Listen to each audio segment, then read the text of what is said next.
The state of Washington, we've had 14 community bank failures since the banking crisis started, and we've got another 21 banks, I believe, on the bubble.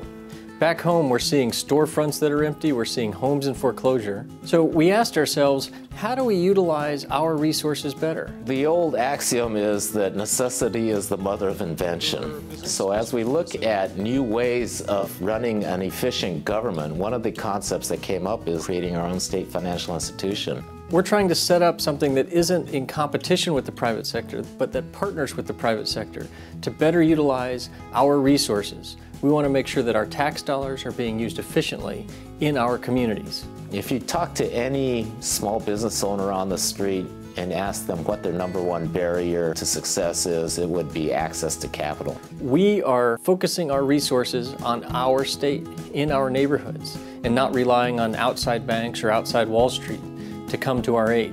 We want to work with them, but we want to make sure that it's our destiny that we're controlling with our resources. There is one state in the country that has its own state bank, and that is North Dakota. So in North Dakota, they've had no bank failures. And the reason that they've had no bank failures is that if community banks have cash flow issues and need an infusion, they can go to the Bank of North Dakota. So the Bank of North Dakota actually acts as a mini Federal Reserve Bank for the local community banks that keeps them afloat. Trying to pool our resources together is not a new idea. Over 40 states in the Union are looking at some kind of a state bank to make sure that our resources are used better, that we have standard criteria, that we're building infrastructure with our tax dollars and making Washington a better place to live.